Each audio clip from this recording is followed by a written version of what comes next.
Yeah, so my name is Caleb. Thank you guys all for being here today and spending some time out of your busy work weeks to give us critique and feedback on our projects. Give you a bit of context. I'm currently in Edmonton, Alberta, and that's where my site is located. It's located on the south side of the river in this kind of core industrialized or previously industrialized area that has become a hub for university students and people on this side. More specifically, my site exists in the old Strathcona Provincial Historic Area. There's some interesting places like White Ave that crosses on the north side, and things like the Strathcona Hotel, which have been around since Strathcona was a municipality in the late 1800s and early 20th century. Then there's just some context. Currently, my site is right beside an old CNE railway, and it's just a flat spot that's very wind exposed, and this very sad state of affairs for a site. But I think there's a lot more use that we could get out of this site, especially for Edmontonians in winter. And so for the focus of my project, I'm looking kind of at seasonal affective disorder. Edmonton is a beautiful city for a lot of the year, but we struggle with things like winter, where it can get from -10 to -45 very quickly. It's been -45 this week. And so Edmonton is harsh, but the one thing that we do have is winter sun, and we get a good portion of it during the day, and we see a lot of blue sky. And so I want to try and focus on getting people outside, because for seasonal affective disorder, sunlight is still more effective than any other form of treatment, like SAD lamps or taking vitamin D or that kind of stuff. So I thought about, okay, for this garden, how can I get people even in winter? Maybe not in -45, because I think that's a little extreme, but -15, -20, how can I get people to go outside for even 15 minutes? And how can I get people in the other seasons to engage with green space? So I want to promote this use of outdoor space through a very simple program of strolling, sitting, and play, with a clear prerogative of getting people to interact with green space. That makes my problem statement of how might I design a garden as a therapeutic device for persons with seasonal affective disorder that supports winter use, but is also very functional in all of the other seasons. I thought of this narrative for my site, recreating the effect and sensorial feeling of moving into a forest, seeking shelter from the elements and this forest edge condition as an emotive experience.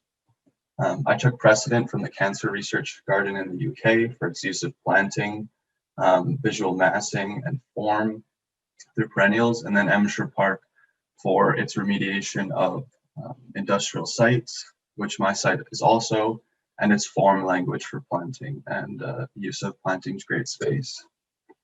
A little more context, in the left you can see the white as green space in this area. Mine is the only bit of green space in this entire area, and on the right is the sun study. My site is completely sun exposed at all times of the day when the sun is up, so that's a very good use for my cause of trying to get people into the sun more. In terms of process, I thought about first doing analyses of the site, thinking about, okay, if I'm putting people in winter, what if I covered it in a greenhouse? What if I had shelters on the site and that kind of stuff? But the focus of the studio was really on planting design. So it was more of how can I make the site enjoyable for winter use cases?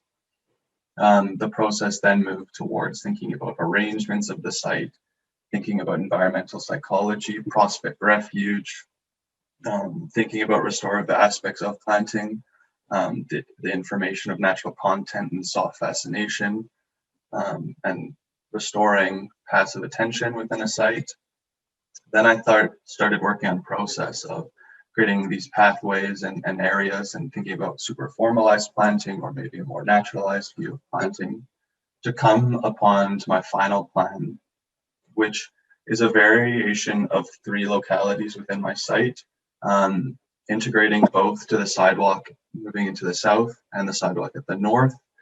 And then there's this gradation of low planting in the front with this spot of movable seating, and then slowly moving up using vertical planting layers and pattern to draw people visually into the site and also physically into this sensorial grove.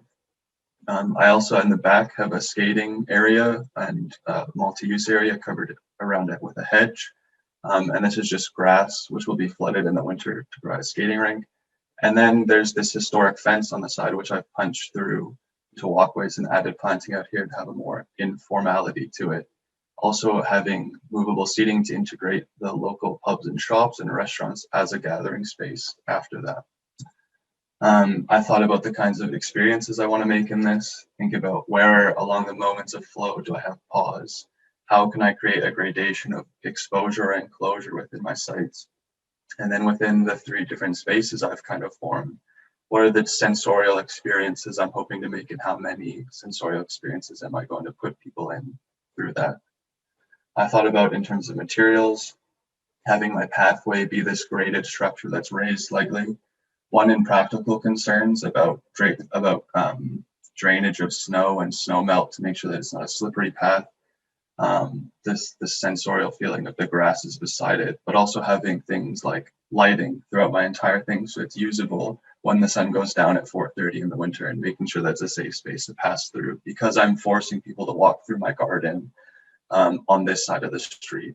And then also having benches that would have proper drainage and seating and work well in the sun and not get too hot in the summer or too cold in winter.